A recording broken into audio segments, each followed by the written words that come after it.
एक important factor है जो आपको दिखा रहे हैं, बहुत इंपॉर्टेंट है, सही मायने में भी है। सब लिखोगे फैक्टर, फैक्टर डिटरमाइनिंग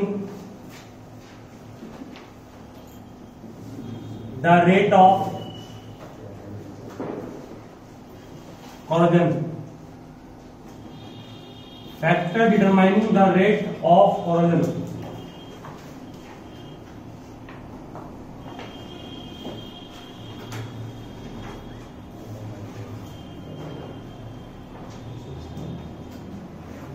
ठीक है, मैं पहला लिखूंगा यहां पर टू मेटल्स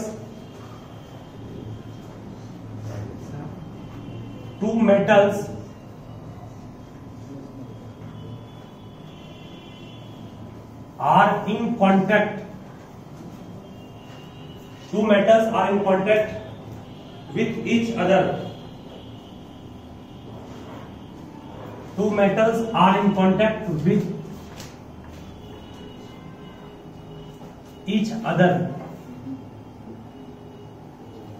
ठीक है, यहां का मतलब क्या इसका होगा, मान लो दो मेटल आपस में एक दूसरे के साथ है, एक मेटल थोड़ा रिएक्टिव है, मान लो एक मेटल आपके पास रिएक्टिव है, मान लो आयरन है, और दूसरा मेटल कॉपर है, वो आयरन से कम रिएक्टिव है, मींस एक अधिक रिएक्टिव है, एक तो कम रिएक्टिव है। जो अधिक रिएक्टिव है उसकी इलेक्ट्रोपॉजिटिविटी अधिक होगी, मोड इलेक्ट्रोपॉजिटिविटी कहेंगे ना, जो अधिक रिएक्टिव है उसका इलेक्ट्रोपॉजिटिविटी अधिक है, मतलब कि उसके पास अधिक टेंडेंसी इलेक्ट्रॉन को लॉस करने की, और जो कम रिएक्टिव है उसको हम लोग कहेंगे लेस इलेक्ट्रोपॉजिटिविटी, लेस इलेक्ट्रोपॉजिटिविटी, मतलब इसकी इलेक्ट्रोपॉजिटिविटी अधिक होगी, किसके आयरन की, किससे, कॉपर। तो कहता है कि अगर दो मेटल्स आपस में संपर्क में है और दो मेटल ऐसा है जिनमें एक का इलेक्ट्रोपॉजिटिविटी बहुत अधिक है और दूसरे का इलेक्ट्रोपॉजिटिविटी कम है, तो भी क्या होगा, रेट ऑफ कोरोजन जो होगा वो क्या करेगा, प्रभावित होगा। मतलब कि रेट ऑफ कोरोजन प्रभावित होने का मतलब क्या हुआ, साफ लिखा है कि जो शांत रहोगे, तो आपका ज्यादा इलेक्ट्रोपॉजिटिविटी है उसका रेट ऑफ रिएक्शन क्या होगा, बढ़ जाएगा। ठीक है, कहोगे क्यों बढ़ जाएगा, यहां पर ये दोनों मेटल्स की टेंडेंसी क्या है, इलेक्ट्रॉन गेन करने की। अब मान लो कि ये दोनों, सुन बात नहीं, दोनों मेटल्स की टेंडेंसी इलेक्ट्रॉन लॉस करने की है। मान लो एक एटम आया क्लोरीन का, सपोज को, यह क्लोरीन होना तो ऑक्सीजन मान लो आ रहा, और एक एटम आया ऑक्सीजन का, तो ऑक्सीजन का ये एटम जो आया है इसके आउटर मोस्ट ऑर्बिट में कितने इलेक्ट्रॉन्स है, आउटर मोस्ट ऑर्बिट में इलेक्ट्रॉन्स संख्या 8 होगी ना, 6 होगी, आउटर मोस्ट में 6 इलेक्ट्रॉन्स, 2 और चाहिए। अब ये है जो आपका ऑक्सीजन आया, इसको Fe भी चाह रहा है एक्सेप्ट करने के लिए और कॉपर भी चाह रहा है एक्सेप्ट करने के लिए, तो ये ऑक्सीजन से रिएक्ट फास्ट में कौन करेगा, फास्ट करेगा Fe, लेकिन ये दोनों ने चाह रहा है इसको एक्सेप्ट करने के लिए, तो रेट ऑफ रिएक्शन क्या हो गया, बढ़ा। मतलब दो आदमी, ये दोनों आपका है, ये दोनों आपका रिसीवर ही है, डोनेटर ही है, ये दोनों डोनेटर ही है, इसका ये अकेला है और ये दोनों को फुलफिल करना चाहेगा। ठीक है, मतलब ये दोनों एक साथ इलेक्ट्रॉन को देना चाह रहा है, तो इसका रेट ऑफ बढ़ जाएगा ना, ठीक है नहीं। मैं दोनों में मतलब आप देखते होंगे, अगर मान लो कि कोई फील्ड में खेल रहे हो, दो बार भी दौड़ रहा है, तीन दौड़ रहा मान लो, तो जो आगे जाता है और जो बैक हो रहा है वो प्रयास करता आगे बढ़े, है कि नहीं, भले उसमें दम नहीं है फिर हिम्मत करके आगे बढ़ना चाहता है वो। इसका मतलब क्या हुआ, ये इससे कम रिएक्टिव मान लेते हैं, ये कम रिएक्टिव है इससे, लेकिन ये दोनों इलेक्ट्रॉन को डोनेट करना चाह रहा है, ये देना चाह रहा तो ये भी इलेक्ट्रॉन देना चाहेगा, तो ऑक्सीजन तो एक्सेप्ट करना ही चाहेगा दोनों, भले जाएगा इसके पास है लेकिन इसकी इलेक्ट्रोपॉजिटिविटी उससे बढ़ जाएगी। वही चीज यहां करना चाह रहा, दो मेटल्स जो आपस में संपर्क में होगा, दो मेटल्स जो आपस में संपर्क में होगा, जिसमें जो अधिक इलेक्ट्रोपॉजिटिविटी होगा उसे कारण इसका रेट ऑफ कोरोजन भी क्या होगा, बढ़ जाएगा। ठीक है, मतलब यहां साफ हो गया कि तीन व्यक्ति की मान लो कंपटीशन है, जो भी कमजोर पड़ रहा था वो भी प्रयास करेगा आगे बढ़ने के लिए।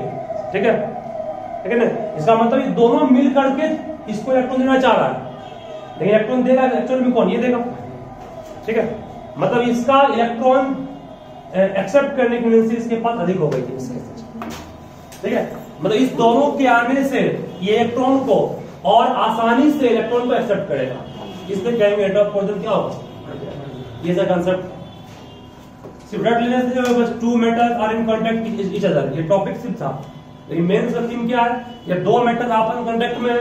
फिर एक बार दोबारा बोल रहा हूं मैं, जब दो मेटल्स आपस में संपर्क में है तो ये मेटल भी चाहेगा इलेक्ट्रॉन को क्या करना, लॉस करना, और ये भी चाहेगा लॉस करना, और ये क्या चाहेगा, ये चाहे इलेक्ट्रॉन को गेन करना, मिस ये इसके पास आना चाहेगा। अब इसको ये भी एक्स बुला रहा है और इसको ये बुला रहा है, तो इसका रेट ऑफ बढ़ जाएगा ना, तो दोनों मिल करके इसको चक्कर जा रहा है इसीलिए। ठीक है, सिंपल सबसे अच्छा एग्जाम्पल दिया, कौन एग्जाम्पल दिया। ठीक है, हो गया। एक और है वो तुम सीख गए होगे, पॉल्यूटिंग मटेरियल इन एयर। दूसरा टॉपिक क्या है, polluting material in air. Polluting material in air का मतलब क्या हुआ, पॉल्यूटिंग मटेरियल इन एयर का मतलब एयर में पॉल्यूशन का अमाउंट कितना है। आप देखते हो बहुत सारा एयर जो होता है उसमें पॉल्यूशन कम है, जब उसमें पॉल्यूशन कम होगा तो पॉल्यूशन का रेट भी क्या होगा, कम होगा। ठीक है, अधिक पॉल्यूशन होगा तो उसमें साफ है। ठीक है, चूंकि अगर पॉल्यूशन अधिक होगा उसमें सल्फर डाइऑक्साइड भी होंगे, कार्बन डाइऑक्साइड भी होंगे, मॉइस्चर भी होंगे, बहुत सी मिले होंगे। ठीक है, दो इंपॉर्टेंट फैक्टर्स ध्यान इसको समझा दिए अच्छे से, ध्यान हो गया ना, तो बुझना सब नोट कर लोगे, सही मायने में ये अच्छा क्वेश्चन है। और एक साथ बंद हो गए। ठीक है, चलो सात आउटर मोस्ट ऑर्बिट में दोनों इलेक्ट्रॉन्स होंगे। क्योंकि ब्रोडीन का एटॉमिक नंबर क्या पढ़े हम लोग, 17 पढ़े। आउटर मोस्ट में कितना होगा, 7 होगा। 7 इसके रेंज कर दिए, 7 इसका भी कर दिए। ठीक है, ये कौन सा लिंकेज है, कोवलेंट बॉन्ड है। दो नॉन मेटल्स के बीच जो बॉन्ड होते हैं वो कोवलेंट बॉन्ड होते हैं। ठीक है, कोवलेंट बॉन्ड आयोनिक बॉन्ड की अपेक्षा वीक, कमजोर, वीक होते हैं। कोवलेंट बॉन्ड वीक होते हैं, आयोनिक क्या स्ट्रांग होते हैं। क्यों स्ट्रांग होते हैं, आयोनिक बॉन्ड स्ट्रांग इसलिए होते हैं क्योंकि strong electrostatic force of attraction होता है कैटायन और एनायन के बीच। तो आयोनिक बॉन्ड बनता है मेटल्स और नॉन मेटल के बीच। मेटल से डोनेटर मींस पॉजिटिव आयन और नॉन मेटल्स के एक्सेप्टर मींस नेगेटिव आयन। तो कैटायन और एनायन के बीच स्ट्रांग फोर्स ऑफ अट्रैक्शन के कारण वो बॉन्ड स्ट्रांग होते हैं, और ये बॉन्ड क्या होते हैं, वीक होते हैं। आयोनिक बॉन्ड से बने कंपाउंड को अगर पानी में घुलाएंगे तो क्या वो करंट को कंडक्ट करेगा, क्योंकि आयोनिक कंपाउंड जो होंगे पानी में टूटने के बाद आयंस बनेंगे, और आयंस जब रहेगा तो करंट फ्लो करेगा। लेकिन कोवलेंट कंपाउंड का जो भी लिक्विड होगा, जो भी सॉल्यूशन बनेगा, वो कभी भी करंट को कंडक्ट नहीं करेगा। एग्जांपल में ग्लूकोज को अगर डिस्टिल्ड वाटर में घुला देंगे तो क्या करंट पास करेगा, नहीं। ग्लूकोज के अलावा शुगर भी नहीं करेगा। हाँ, लेकिन अगर आपसे पूछा कि ग्लूकोज को हम लोग ड्रिंकिंग वाटर में जो पानी पीते हैं उसमें डालेंगे तो करेगा। तो ड्रिंकिंग वाटर में सॉल्ट मिला हुआ है ऑलरेडी, तो वो चीनी के कारण कंडक्ट नहीं कर रहा है, वो सॉल्ट जो हम लोग पीते हैं थ्रू वाटर उसके कारण कंडक्ट कर रहा है। ठीक है, तो आयोनिक कंपाउंड का पहला प्रॉपर्टी क्या बोले आपको, वो स्ट्रॉन्ग बॉन्ड होगा, आयोनिक बॉन्ड जो स्ट्रॉन्ग होगा और वो आपका कंडक्ट करंट को करेगा, और जनरली वो होता है सॉलिड जनरली। तो ये बॉन्ड वीक है, और सोडियम हाईली रिएक्टिव मेटल। तो हाईली रिएक्टिव मेटल क्या करेगा, इसके बॉन्ड के बीच जो एनर्जी है, भैया दोनों आपस में शेयरिंग किया है ना, एक ये दोनों आपस में इस तरह शेयरिंग करता है, शेयरिंग करने का मतलब दोनों की ऑर्बिट फुल्ली फिल्ड हो गया। 8 इसके भी हो गए, 2 4 6 8 इसके भी हो गए, दोनों के बॉन्ड, दोनों के ऑर्बिट फुल्ली फिल्ड हो गए, दोनों में शेयरिंग करके ऑर्बिट फुल्ली फिल्ड किया। ठीक है, तो इस दोनों को अस्टेबल कहेंगे हम लोग, अस्टेबल है। लेकिन ये अनअस्टेबल बन जाएगा कब, देखो अभी स्टेबल है, लेकिन इसकी स्टेबिलिटी और आयोनिक कंपाउंड की स्टेबिलिटी, दोनों की स्टेबिलिटी में कौन अधिक ज्यादा स्टेबल है, आयोनिक कंपाउंड। तो पूछेगा आपसे NaCl अधिक स्टेबल है या Cl2, मींस Na और Cl के बीच जो बॉन्ड बन रहा है वो अधिक स्टेबल है, कि Cl और Cl के बीच जो बॉन्ड बन रहा है वो अधिक स्टेबल है। अधिक स्टेबल ये है क्योंकि स्ट्रॉन्ग बॉन्ड है। स्टेबल किसे कहते हैं, जो बहुत देर तक टिके। ये तो वीक बॉन्ड है ना, तो टूट जाएगा ये। तो इसकी स्टेबिलिटी को प्रभावित करेगा किसका प्रेजेंस, इसकी स्टेबिलिटी को प्रभावित करेगा सोडियम का प्रेजेंस। तो सोडियम हाईली रिएक्टिव है, ये अपने आप को स्टेबल करना चाहेगा इसकी स्टेबिलिटी को तोड़कर। तो इसका स्टेबिलिटी जो कुछ है इसको तोड़ेगा, इसके भी जो बॉन्ड था इस बॉन्ड को तोड़ेगा वो। और तोड़ने के बाद सोडियम जिसको एक इलेक्ट्रॉन दे रहा है ना, वो एक इलेक्ट्रॉन अपना दे दिया किसको, ये एक इलेक्ट्रॉन दे दिया क्लोरीन को। पूरा क्या बन गया, अभी Na+ बन गया, 2 8 बन गया ना, एक लॉस कर दिया। अब Cl के पास जो 7 थे पहले, अब वो कितने हो गए, अब वो 7 नहीं है, वो अब बढ़ करके कितने हो गए 8। एक था पहले, एक और दिया, ये क्रॉस कौन दिया इसको, ये क्रॉस एक सोडियम दिया। तो ये एक सोडियम एक क्लोरीन के साथ गया और क्या बना दिया NaCl। ये दूर से लॉस नहीं किया, दोनों आपस में कांटेक्ट में आए तो लॉस होगा नहीं होगा। इसका मतलब ये NaCl शेयरिंग ऑफ इलेक्ट्रॉन हो या ट्रांसफर ऑफ इलेक्ट्रॉन हो, ये दोनों आपस में कांटेक्ट में आने के बाद ही होगा। ये नहीं कि सोडियम वहां है क्लोरीन यहाँ है और ट्रांसफर ऐसा नहीं होगा, दोनों आपस में कांटेक्ट में आएंगे तभी उनके आउटरमोस्ट ऑर्बिट के इलेक्ट्रॉन्स गेन या लॉस होगा। ठीक है, तो एक एटम एक मॉलिक्यूल बना किसका NaCl का, एक आपके पास बना फॉर्मूला यूनिट कंपाउंड NaCl का, एक पीस बना, एक NaCl से। लेकिन क्या यहाँ सोडियम एक ही पीस है, क्या आप सोडियम का लेते टुकड़ा, सोडियम के टुकड़े में बहुत सारे सोडियम के आइटम्स है, तो दूसरा आइटम फिर एक से कंबाइन किया होगा PCl से, क्या बना होगा NaCl, फिर और कंबाइन, मतलब यही बनेगा ना। इसका मतलब हुआ कि एक सोडियम बस दिखाया हम लोग यहाँ पर है, लेकिन जो सोडियम का लेते हैं टुकड़ा, उस सोडियम के टुकड़े में बहुत सारे सोडियम है, बहुत सारे क्लोरीन आइटम्स है, तो उसका एक आइटम एक से कंबाइन किया NaCl, दूसरा आइटम फिर कंबाइन किया।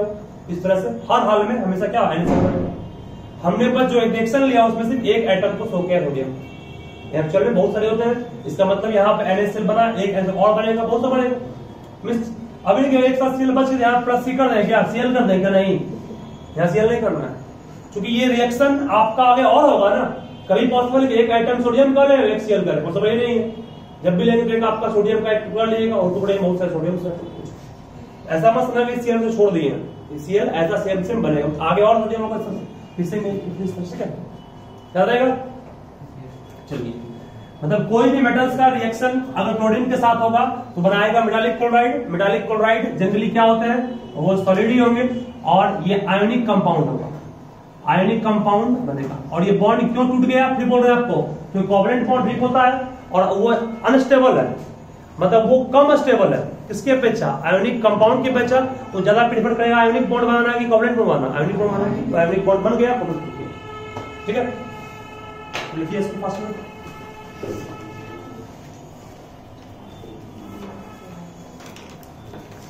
इस तरह से रिएक्शन कंप्लीट कीजिएगा आगे, और बस एक सिखा दी है, इसको ध्यान रखिएगा। क्लोरीन का कैल्शियम के साथ रिएक्शन सब कुछ कर ही लोगे।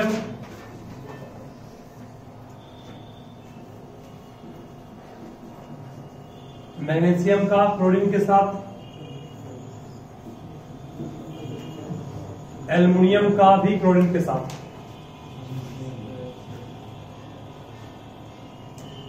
आयोनिक कंपाउंड का एक और नाम क्या है, इलेक्ट्रोवैलेंट कंपाउंड भी कहते हैं, electrovalent compound.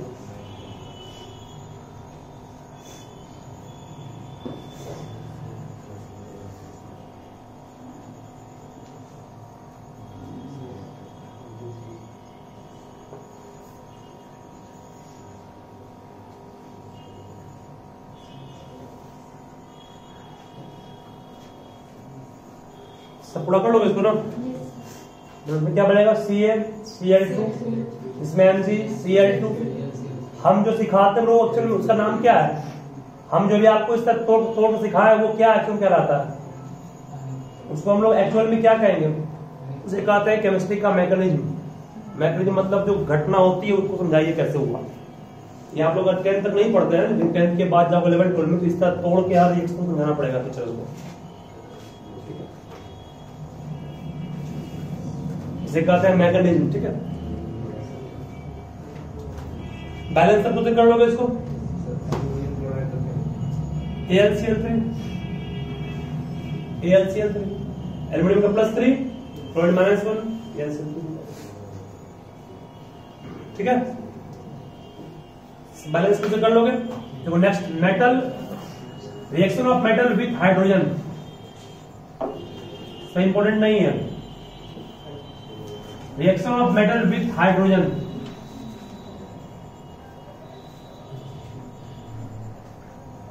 Reaction of metal with hydrogen means hydrogen gas होगा, तो क्या बनाएगा पता है ना, बनाएगा मेटल हाइड्राइड्स। क्या बनाएगा वो? Metal hydrides. Reaction of metal with hydrogen, reaction होने के बाद तो मुझे क्या बनेगा, बोलना है मेटल हाइड्राइड्स बनेगा। चलिए अब आइए फिर शुरुआत यहां करते हैं। मोस्ट ऑफ सुनो ध्यान से, अधिकांश मेटल्स हाइड्रोजन के साथ रिएक्ट नहीं करते हैं। कुछ ऐसे बहुत रिएक्टिव मेटल्स हैं, लाइक सोडियम हो गया, लाइक पोटासियम हो गया, लाइक कैल्शियम हो गया, ठीक है। ये सभी मेटल्स जो है वो H2 के साथ रिएक्ट करते हैं और आयोनिक कंपाउंड बनाते हैं। Most of the metal does not react with hydrogen gas, only few metals like sodium, potassium, calcium etc react with hydrogen. Sodium solid है, रिएक्ट किया H2 गैस से, मैकेनिज्म समझाना पड़ेगा इसको। सोडियम क्या होगा, Na+, हाइड्रोजन गैस में क्या है, हाइड्रोजन और हाइड्रोजन के बीच एक बॉन्ड सिंगल बन रहा है, एक इलेक्ट्रॉन इसके पास भी है, एक इलेक्ट्रॉन इसके पास भी है, दोनों आपस में क्या किया है, शेयरिंग किया है और एक सिंगल बॉन्ड बनाया है, ठीक है। सोडियम के आउटरमोस्ट पे कितने इलेक्ट्रॉन्स हैं, एक है, एक लॉस करना चाहेगा, हाइड्रोजन एक गेन करना चाहेगा, ठीक है। लेकिन हाइड्रोजन का साइज जो होता है आप लोग पढ़े में बहुत छोटा होता है, सबसे छोटा नहीं बोल रहे हैं, हाइड्रोजन का साइज छोटा होता है। कार्बन का साइज उससे भी छोटा होता है, ठीक है। अब एटॉमिक नंबर के आधार पर साइज को डिटरमाइन मत कीजिएगा, तो कार्बन का साइज हाइड्रोजन से छोटा के बड़ा, बोलना है कार्बन का साइज हाइड्रोजन साइज से भी छोटा है, ठीक है। यानी कि 1 साइज छोटा इसका हो गया, ठीक है। सर वो साइज न्यूक्लियस पर होगा या फिर ऑर्बिट को, वो साइज न्यूक्लियस लेते हैं, न्यूक्लियस नहीं, न्यूक्लियस से सेंटर मान दो उसको, न्यूक्लियस से आउटरमोस्ट ऑर्बिट के इलेक्ट्रॉन्स के बीच के डिस्टेंस को एटॉमिक रेडियस कहते हैं, वही ना होगा सर। और एटॉमिक रेडियाई को मापते किस चीज में पता है, ये पूछता है। Atomic radii is generally measured in either picometre और नैनोमीटर। पिकोमीटर में, एक पिकोमीटर में होता है 10⁻⁻12 मीटर और एक नैनोमीटर में होता है 10⁻⁹ मीटर और एक फर्मी मीटर में होता है 10⁻⁻14 मीटर, ठीक है। लगेगा ना, एटॉमिक रेडियस को मापते हैं पिकोमीटर में या फिर इसमें नैनोमीटर में। नैनोमीटर में कितना 10⁻⁹ मीटर है एक, ठीक है। इसको चलिए आगे बढ़ता हूं मैं। एटॉमिक साइज पर डिपेंड करता है एटॉमिक रेडियस, और रेडियस को मापते हैं किसमें, पीएम में, एफएम में या फिर एनएम में। पीएम में पिको हो गया, एनएम नैनो हो गया, फर्मी एफएम। चलिए आगे बढ़ता हूं बेटा, ये खास कर पूछता है क्वेश्चन आपके केमिस्ट्री में, हाँ यूनिट है, पिको फर्मी यूनिट नाम उसका। चलिए सोडियम इलेक्ट्रॉन को देना चाहेगा और हाइड्रोजन का साइज बहुत छोटा है तो इलेक्ट्रॉन को एक्सेप्ट नहीं करना चाहेगा। ध्यान सुनो क्या बोल रहे हैं हम, यहां लिखा है most of the metals does not react with hydrogen except highly reactive metal like sodium, potassium, calcium etc। क्यों? क्योंकि इसका साइज बहुत छोटा है, ठीक है। इसका साइज बहुत छोटा है तो एक इलेक्ट्रॉन जो आप देना चाह रहे हैं वो उस बाहर वाले इलेक्ट्रॉन के साथ रिपेल करेगा। क्या बोले आप लोग पढ़े हुए कार्बन वाले केस में, कार्बन ना तो 4 इलेक्ट्रॉन गेन करता है ना लॉस करता है। क्यों पढ़ा है तुम लोग कभी? हम अभी नहीं पढ़ा है, उसको सीख जाओगे अपने आप। कार्बन मान लो, कार्बन का न्यूक्लियस में कितने प्रोटॉन्स हैं? कार्बन के न्यूक्लियस में 6 प्रोटॉन्स होंगे और इलेक्ट्रॉन भी कितने उसके होंगे? 6 ही होंगे, ठीक है। 6 में 2 इलेक्ट्रॉन्स कहां होंगे? अंदर वाले ऑर्बिट में होंगे। बाकी 4 कहां होंगे? बाकी 4 बाहर होंगे ना। बाकी 4 बाहर होंगे तो बाकी 4 को बाहर शो करना है। 1 2 3 4। ये ना तो 4 इलेक्ट्रॉन लॉस करता है ना ही 4 गेन करता है। क्यों? सवाल ये सिर्फ शेडिंग करता है। पढ़ेगा ना क्यों? ये आपको 4th चैप्टर में पढ़ना है, सेकंड को पहले पढ़ा देंगे। मान लो तुमने 4 इलेक्ट्रॉन को इसको देना चाहा, इसका साइज बहुत छोटा है, साइज बहुत छोटा है तो क्या होगा, ये चारों इलेक्ट्रॉन बहुत कम जगह पर चिमटा होगा। एक तो एटम का साइज बहुत छोटा होता है, ठीक है, और जब एटम का साइज बहुत छोटा होता है उसमें भी क्या कार्बन छोटा एटम हो रहा है, तो इसका चारों इलेक्ट्रॉन्स का ऑर्बिट बहुत स्मॉल होगा ना, चारों इलेक्ट्रॉन्स मतलब कि बहुत करीब करीब होंगे, ठीक है। एक तो ये आपस में रिपेल कर रहा है और एक हम और इलेक्ट्रॉन लेके आए इसको देने के लिए, तो क्या होगा, फोर्स का फॉर्मूला पढ़ाए थे आपको कूलम्ब लॉ में, Q1 इंटू Q2 के डायरेक्टली प्रोपोर्शनल होता है, पढ़े हो ना, दो चार्ज के बीच के प्रोडक्ट के डायरेक्टली प्रोपोर्शनल होता है कौन फोर्स, इलेक्ट्रोस्टैटिक फोर्स। तो चार्ज का अमाउंट बढ़ गया ना, एक तो 4 तो पहले से और 4 और दे रहे हैं, 4 के पहले से 4 और दे रहे हैं, चार्ज का अमाउंट बढ़ेगा तो फोर्स ऑफ रिपल्सन बढ़ेगा ना, तो वो कभी एक्सेप्ट करना चाहेगा चार्ज को नहीं। चार्ज निकालना पॉसिबल क्यों नहीं, साइज बहुत छोटा है, साइज बहुत छोटा है, तो इलेक्ट्रॉन जिसके अंदर प्रोटॉन्स है वो इलेक्ट्रॉन को खींचना चाहेगा अपनी ओर, नहीं अपनी ओर खींचना चाहेगा। साइज बहुत छोटा मींस आर बहुत कम, आर बहुत कम तो आप पढ़े फोर्स इनवर्सली होता है स्क्वायर ऑफ डिस्टेंस के लिए, डिस्टेंस कम तो फोर्स ज्यादा, मींस निकालना भी मुश्किल है और इलेक्ट्रॉन देना भी मुश्किल है, तो उसके पास एक ही उपाय है इलेक्ट्रॉन को शेडिंग करना। चार्ज निकालना मुश्किल क्यों है, क्योंकि 4 इलेक्ट्रॉन्स को आप देंगे तो भी फोर्स ऑफ रिपल्सन बढ़ जाएगा, और चार्ज निकालना क्यों मुश्किल है, साइज बहुत छोटा तो आर कम हो गया ना, आर कम तो फोर्स ज्यादा, कौन फोर्स ज्यादा, फोर्स ऑफ अट्रैक्शन ज्यादा, मतलब न्यूक्लियस इस चारों इलेक्ट्रॉन्स को बहुत टाइटली हेल्ड किए हुए खींचे, ठीक है। वही सेम चीज यहां बोलना चाह रहे हैं आपको, इसका साइज कम है तो सेम घटना यहां भी होगा, यहां भी सेम घटना होगा, तो हाइड्रोजन क्या करेगा, वो एक इलेक्ट्रॉन जो उसके आउटरमोस्ट ऑर्बिट में है, ठीक है, और उसको हम इलेक्ट्रॉन देने जा रहे हैं, तो वो एक्सेप्ट कब करेगा, जब कोई पावरफुल डोनेटर होगा, एनर्जेटिक होगा, और पावरफुल डोनेटर कौन होगा, जो हाईली रिएक्टिव होगा, हाईली रिएक्टिव फॉर्म पर सोडियम पोटेशियम कैल्शियम, इसीलिए कहा गया most of the metal does not react with hydrogen except highly reactive metals like sodium potassium calcium, ठीक है, यही कारण इसका है, ठीक है। इसको लिखा देते हैं हम लैंग्वेज में भी, क्या छोड़ दें, ठीक है। चलिए इसमें क्या होगा, क्या बनेगा, जब ये इसको मतलब कि इसको जबरदस्ती इलेक्ट्रॉन दे रहा है, एक्सेप्ट करवा रहा है, तो क्या होगा, ये अब ये इलेक्ट्रॉन्स को एक्सेप्ट कर लेगा, तो हाइड्रोजन का ऑर्बिट फुल्ली फिल्ड, तो अब इसका इलेक्ट्रॉन्स कितना, 2 हो गया ना, ऐसे एटॉमिक नंबर 1 ही होता है इसका, एक और दिया 2 हो गया इसका, तो एक इलेक्ट्रॉन लिया तो क्या हो गया, H माइनस हो गया, और ये क्या बनाएगा Na प्लस, ये 2 8 हो गया ना, अब क्या बन गया NaH, क्या पढ़ेंगे इसको हम लोग, सोडियम हाइड्राइड्स, वो भी आयोनिक है, सोडियम हाइड्राइड्स वो भी कैसा हाइड्राइड्स है, आयोनिक है। बस ऐसा ही नहीं, एक H बच गया तो फिर कहो एक और सोडियम होगा, वो मिलेगा इससे, एक और सोडियम मिलेगा, ठीक है, क्या रहेगा, बैलेंस कर लेंगे इसको तरह से हम लोग, NaH is the formula of sodium hydrides.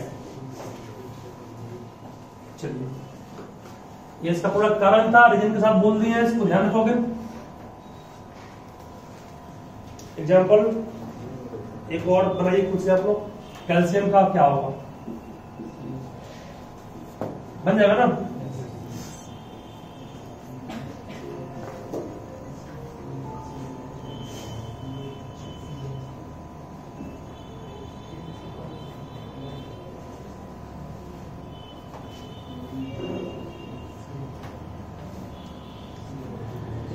अब एक सवाल आपसे और, मैग्नीशियम को मान लो हमको हिट करवाना है, रिएक्शन करवाना है किसके साथ, H2 के साथ, तो क्या रिएक्शन वो जनरली करेगा, कॉमनली नहीं करेगा, लेकिन इसको अगर हिट कर देंगे तो रिएक्शन कर जाएगा।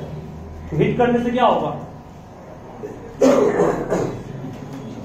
हिट करने से क्या होगा, हिट करने से एनर्जेटिक बन जाएगा और इलेक्ट्रॉन्स को डोनेट कर देगा, ठीक है। आपको पहले भी कहा, जो एनर्जेटिक नहीं है उसको एनर्जेटिक बनाने के लिए या तो आपने वाटर को हॉट किया था, स्टीम बनाया था, हीट एक्स्ट्रा दिया था, कर लो इसको ना। हमेशा मेन जो उसका थीम उस पर आया था, रटना कुछ नहीं है। कैल्शियम के साथ भी करेगा स्मूथली, मैग्नीशियम के साथ स्मूथली नहीं करेगा, उसके रेट ऑफ रिएक्शन को बढ़ाना पड़ेगा थोड़ा, उसके लिए हमको एक्स्ट्रा से हीट सप्लाई करना पड़ेगा। ये आपका पूरा केमिकल प्रॉपर्टी मेटल्स का समाप्त हुआ। आगे है नॉन मेटल्स की केमिकल प्रॉपर्टी। ठीक है, देखो next chemical properties of non metals.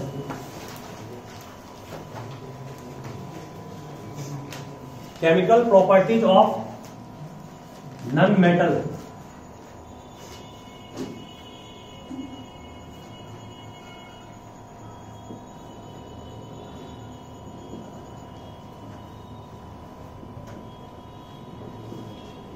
Chemical properties of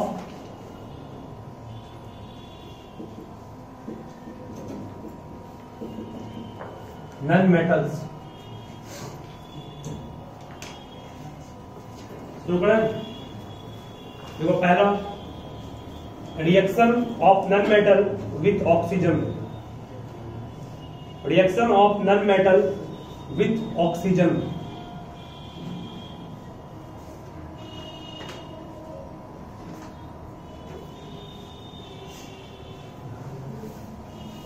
Non-metal react with oxygen. Non-metal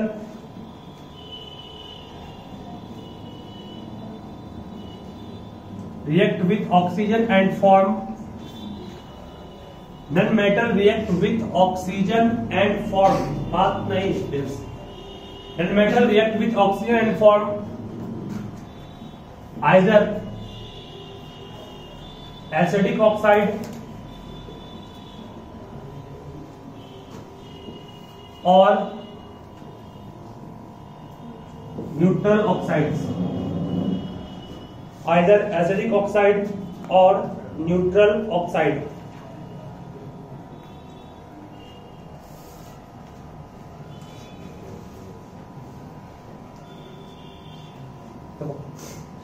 जैसे हम एग्जांपल दें आपको, देखिए यहां से कार्बन डाइऑक्साइड हो गया, सल्फर डाइऑक्साइड हो गया, कार्बन मोनोऑक्साइड हो गया, हाइड्रोजन डाइऑक्साइड ऑक्साइड हो गया, या फिर आपका डाई नाइट्रोजन ऑक्साइड हो गया। इन सबों में आप देखो एक नॉन मेटल है, नाइट्रोजन, कार्बन, सल्फर, हाइड्रोजन और दूसरा क्या ऑक्सीजन। ये सब क्या नॉन मेटल का ऑक्साइड है? नहीं है। इन सबों में ये दोनों एसिडिक ऑक्साइड है। मतलब कुछ ही नॉन मेटल ऐसे होते हैं जिनके ऑक्साइड का नेचर क्या होता है? एसिडिक होता है। बाकी रिमेनिंग का क्या होता है? न्यूट्रल। बेसिक किसी को नहीं होता है, या तो एसिडिक होगा या फिर क्या होगा? न्यूट्रल। लेकिन मेटल का ऑक्साइड जनरली क्या होता है? बेसिक होता है। नॉन मेटल्स में मेनली दो ऐसा नॉन मेटल का ऑक्साइड है जिसका नेचर एसिडिक होता है, बाकी का क्या होता है? न्यूट्रल होता है। इसको जगह what is the nature of CO बोलना है न्यूट्रल, N2O H2O। ठीक है, याद रहेगा। और इनके ऑक्साइड है कार्बन डाइऑक्साइड ही है। इसका नेचर क्या है? एसिडिक है, एसिडिक CO2। और वाटर में इसको हम लोग मान लो कंप्रेस कर रहे हैं, वाटर में कंप्रेस करेंगे, अंडर प्रेशर दबाएंगे, तो वही करते हैं। आप लोग को कोल्ड ड्रिंक्स पीते वही होता है। तो ये वाटर में इसको हम लोग कंप्रेस करेंगे तो वहां पर क्या बन जाएगा? H2CO3 कार्बनिक एसिड। यही तो आपका पाया था कोका कोला में, यानी कि आपका एक एसिड हो गया। अब इसको एक्वस करना है, क्योंकि आपका CO2 गैस इसमें मिलाया गया। ये H2CO3 क्या हो गया? Carbonic acid. और यही एसिड रेन के लिए भी रिस्पॉन्सिबल है। ठीक है, इस तरह से आपका सल्फर डाइऑक्साइड गैस, इसका नेचर भी क्या? एसिडिक है। इसको हम लोग कहेंगे एसिडिक CO2 SO2। ये भी वाटर से कंबाइन करेगा तो क्या बनाएगा? H2SO3 सल्फ्यूरस एसिड कहते हैं इसको, सल्फ्यूरस एसिड। ठीक है, याद रहेगा ना। ये दोनों एसिड रेन के लिए क्या है? रेस्पॉन्सिबल है। और दोनों वीक एसिड है। कौन सा ऐसा एसिड है जो कि मिनरल है बट वीक है? H2CO3। ये मिनरल एसिड भी है और वीक भी है। जनरली पढ़े हैं कि mineral acid are strong, but कार्बनिक acid is that acid which is mineral but not strong. ठीक है, नोट कीजिए इसको अच्छे से।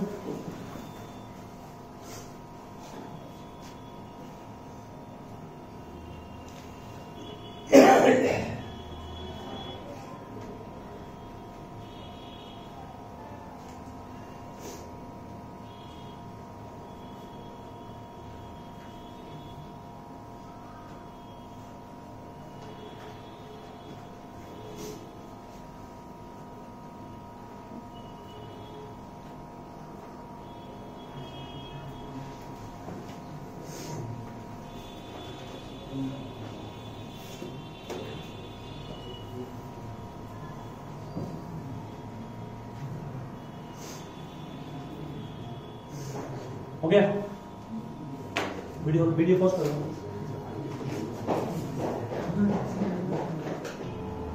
नन मेटल का रिएक्शन अगर हम वाटर के साथ कर रहे हैं, H2O के साथ, समझा ना? मान लो नन मेटल में क्या लिया हम? कार्बन लिए या क्लोरीन लिए, Cl2 लिए प्लस H2O है।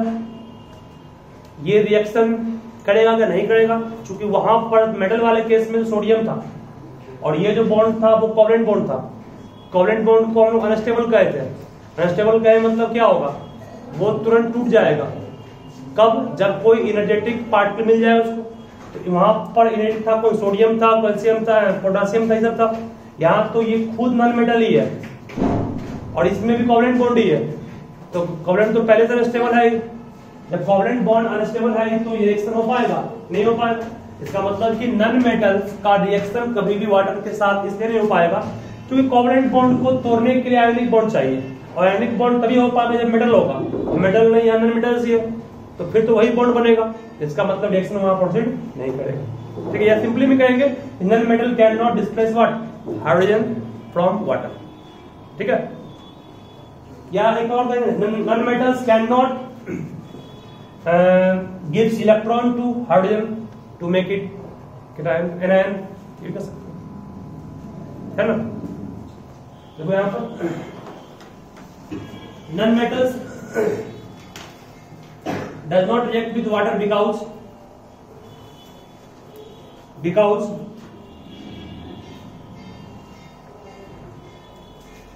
it is not able to give electron।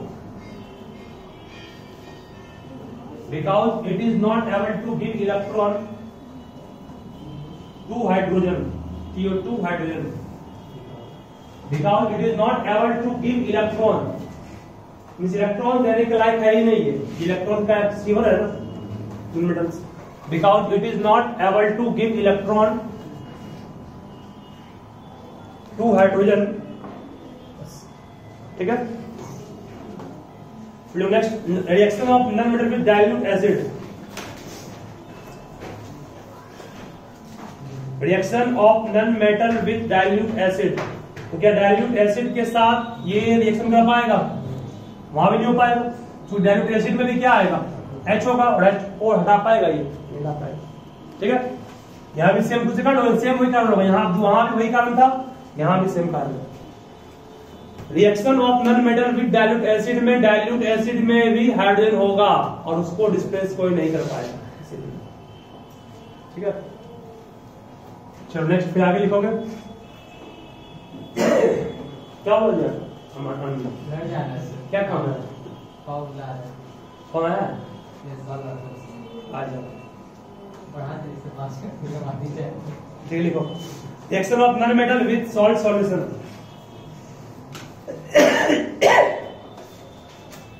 Reaction of non metal with salt solution.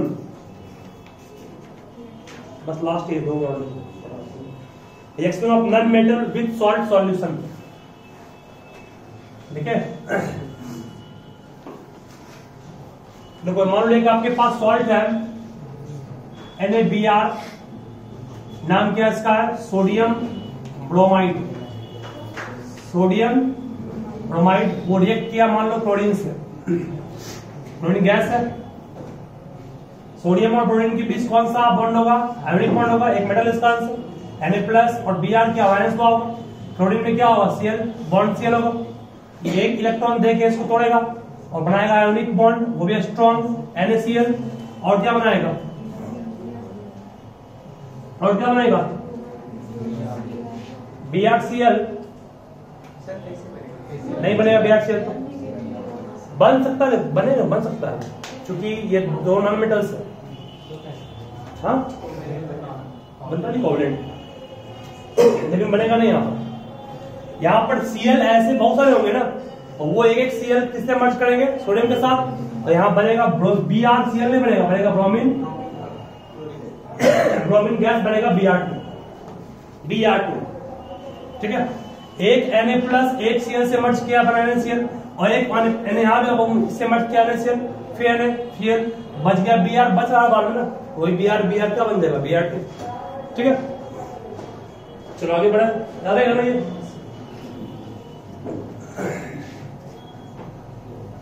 हो गया। नेक्स्ट पे लिखोगे reaction of non metal with chlorine, reaction of non metal with chlorine.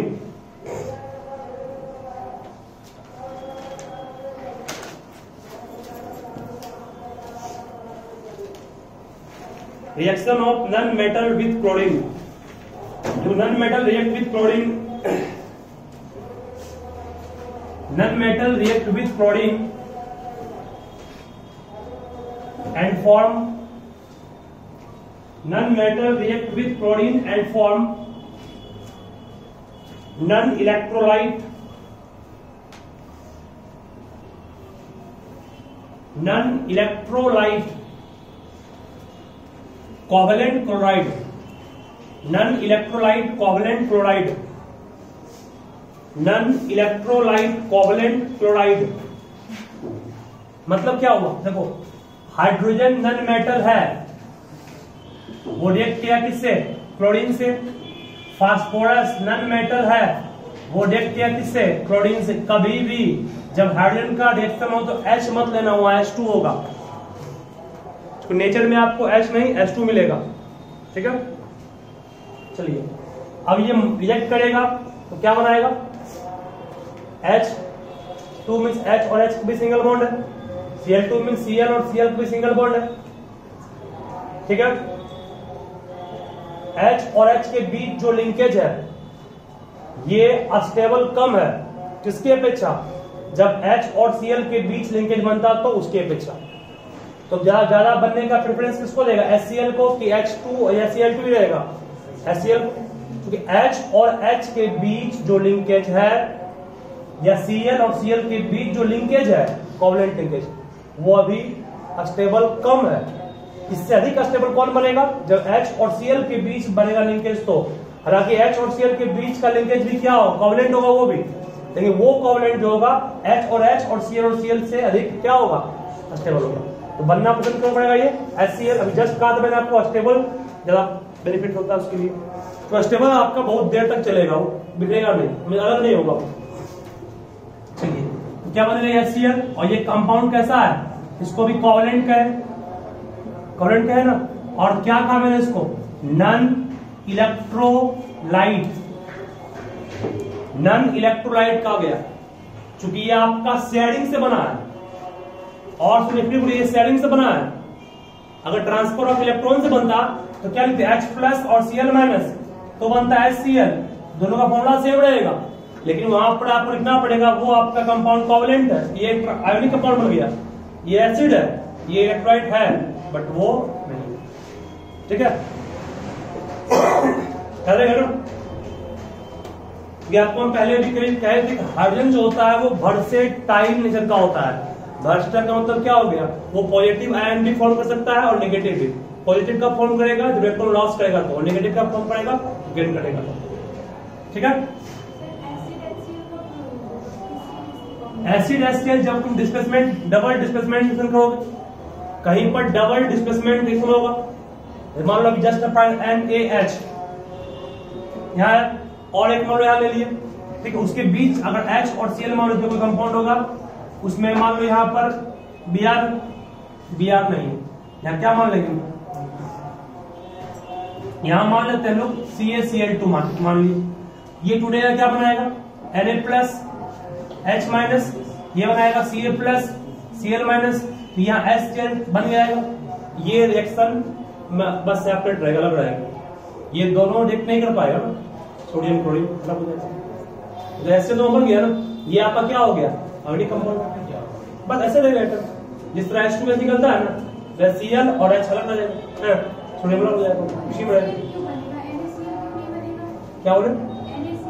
अब इसमें अब देखना ये तुमको है कि दोनों का देखो है क्या बोल रहे हैं आप, अब तुमको NaCl क्यों नहीं बना, इस बात ये भी बताइए इसका। NaCl और HCl में देखना है कि दोनों का इलेक्ट्रोपॉजिटिव किसका अधिक है, मतलब ज्यादा टेंडेंसी इस बॉन्ड के बनने की है कि इस बॉन्ड के बनने की है, वो डिपेंड करता है इलेक्ट्रोपॉजिटिव नेचर पर भी। तो ये तो आपको हम समझाएं तोड़ करके। अब केमिकल रिएक्शन में क्या होगा वो ऑब्जर्व करने के बाद कहा जाएगा। NaCl plus H2SO4 में HCl गैस रिलीज, क्या बोले? NaCl हाँ H2SO4 में जब ऐड करेंगे, हाँ ठीक है, HCl गैस जो रिलीज होगा वो एसिडिक नेचर का वाटर के साथ। हाँ यहाँ पर सही चाहिए, इससे अगर नंबर नहीं मिल जाएगा आपको। यहाँ पे क्या NaCl N, यहाँ क्या HCl बनेगा और N सॉल्ट बन जाएगा, मतलब वहां पर एक पॉजिटिव होगा एक नेगेटिव होगा तभी बन पाएगा। और शेडिंग से बना है तो कोवलेंट हो गया, वहां पर शेडिंग से बना है साफ है। यहाँ पे क्या हो जस्ट H प्लस H2A था Cl2A था, दोनों में अभी क्या एक इलेक्ट्रॉन यहाँ पर है, इसमें क्या है एक यहाँ पर, ये इसके पास गया ये इसके पास है, ठीक है। ये करंट को कंडक्ट नहीं करेगा, फास्ट फास्ट उससे कर लोगे ना। चलिए क्या बोले? हाँ ये बिल्कुल गैस होगा, जब ये भी गैस है ये भी गैस वो भी गैस ही बढ़ेगा। आयोनिक कंपाउंड रहेगा तब बनेगा सॉलिड, सॉलिड कंपाउंड। क्या बोले? नहीं बिल्कुल नहीं करेगा। कहा गया non electrolyte covalent compound acid की तरह HCl तब तक एक्ट नहीं करेगा जब तक वाटर नहीं है। पढ़े चलिए हो गया ना। एक लास्ट है तो reaction of non metal with hydrogen, reaction of non metal with hydrogen. देखो अभी कुछ देर पहले हम लोग काम किए थे कि मेटल जब हाइड्रोजन के साथ रिएक्ट किया था तो वो लोग क्या बना था, तो बना था आयोनिक हाइड्राइड्स। यहां क्या बनेगा कोवलेंट हाइड्राइड। तो non metals react with hydrogen, non metal react with hydrogen but form covalent hydrides, but form covalent hydrides, but form covalent hydrides।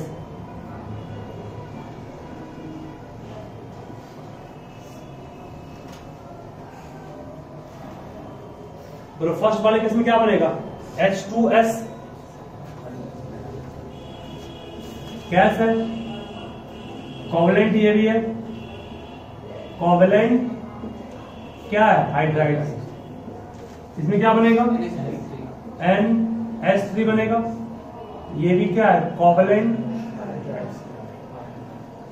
कैसे बनेगा समझना पड़ेगा इसको, बोलते ऐसे देखो सल्फर क्या ऑटोमोस्ट में कितने इलेक्ट्रॉन्स हैं, सल्फर का एटॉमिक नंबर 16, 2 8 6 फिक्स है, 2 4 2 6। H कितने हैं 2 एटम्स हैं, 1 H 2 H, ये H इसको दिया नहीं मतलब शेडिंग किया, ये शेडिंग किया इससे, कुल कितना हो गया इसका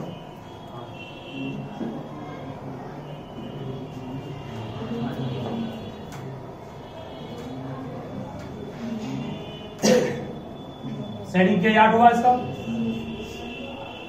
ये शेडिंग किया आपस में 2 हो गया, ठीक है बन गया क्या H2S।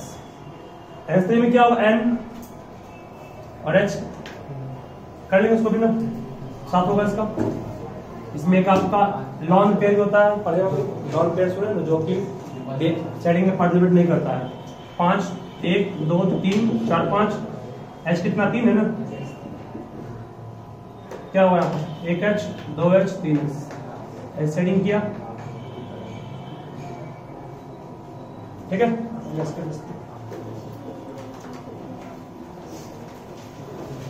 ये सब खत्म हुआ कहानी आपका रिएक्शन का। ये नहीं ऐसा कोई काम नहीं है, ऐसे भी कितना भी नन मेटल्स का प्रॉपर्टी था वो कहीं से इंपॉर्टेंट नहीं है। मेटल्स का इंपॉर्टेंट है। इसके बाद भी आ रहा है ना, इसके बाद जो हमें वो आएगा ना एग्जाम में, how do metals and number react,